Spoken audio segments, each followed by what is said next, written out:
À présent, bien-aimés en Christ, frères et sœurs, auditeurs, auditrices, j'arrive à ce second titre qui a été donné à Abraham. Abraham, l'ami de Dieu. Ami. Abraham fut le seul homme dans l'Ancien Testament appelé l'ami de Dieu. Jacques dit qu'Abraham était appelé l'ami de Dieu. L'Éternel lui-même, en parlant à travers les lèvres du prophète Ésaïe, a utilisé cette expression. Abraham, mon ami. Ésaïe 41:8. Josaphat, dans un jour de tension et de besoin, invoquait l'Éternel s'adressant à lui sur cette base. Par égard pour Abraham, ton ami. 2 Chroniques 27. Il est dit à propos de Moïse que l'Éternel lui parlait face à face comme un homme parlant à son ami. Référez-vous à Exode 31, 33, 11. Cela ne remet pas en cause ce que je viens de dire, parce que le mot hébreu est un mot complètement différent. Le mot que l'Éternel a utilisé au sujet de Moïse et de l'Éternel lui parlant face à face comme un homme parle avec son ami est le mot qui signifie son prochain ou voisin ou son compagnon. Ici, un autre mot est utilisé au sujet d'Abraham qui est totalement différent et signifie bien-aimé. Vous pouvez beaucoup parler à votre prochain, lui dire beaucoup de choses, mais vous ne lui direz pas des choses que vous diriez à votre bien-aimé. Ainsi, Abraham reste unique par ce titre, l'ami de Dieu. Voyez-vous pourquoi il était l'ami de Dieu? Voyez-vous la base de ce titre exclusif, l'ami de Dieu? En raison tout simplement de l'abnégation absolue de sa propre vie démontrée, éprouvée, dont son offrande de son fils unique, Isaac. Abraham savait ce que cela signifiait. Si Isaac part, tout part. Mais Dieu est Dieu.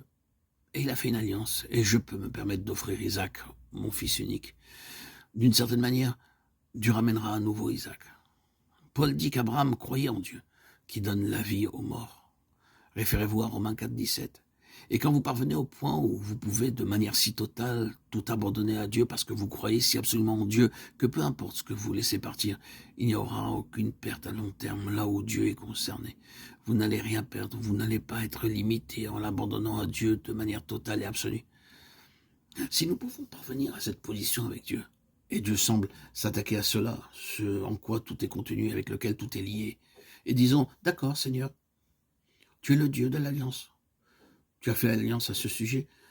Je ne sais pas comment tu vas le réaliser en ce que tu feras, mais je continue avec toi. Je poursuis le chemin. Je continue à te suivre, à marcher sur tes pas. Voilà la base de cette amitié.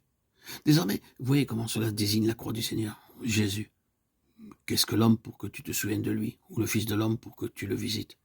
Tu l'as fait un peu moindre que les anges, tu l'as couronné de gloire et d'honneur, et l'as établi sur les œuvres de tes mains. Tu as mis toutes choses sous ses pieds, Hébreux 2, 6, 8. Tu l'as fait dominer sur l'œuvre de tes mains, Psaume 8, 6. Le Fils de l'homme est Jésus-Christ, comme le contexte le montre. Il a été fait pour dominer sur toutes choses, et que toutes choses soient mises sous ses pieds. Il a été établi héritier de toutes choses avant les temps éternels. Ainsi disent les Écritures, très bien, va à la croix et meurs. Il s'est offert lui-même, il a donné sa vie. Et en faisant cela, tout ce qui est de l'alliance de Dieu fut mis à la croix. Mais il croyait Dieu, par-delà la croix. Sa postérité devint comme le sable du désert, comme les étoiles du ciel, tout à travers la croix. Voyez le principe? C'est un principe très très impressionnant.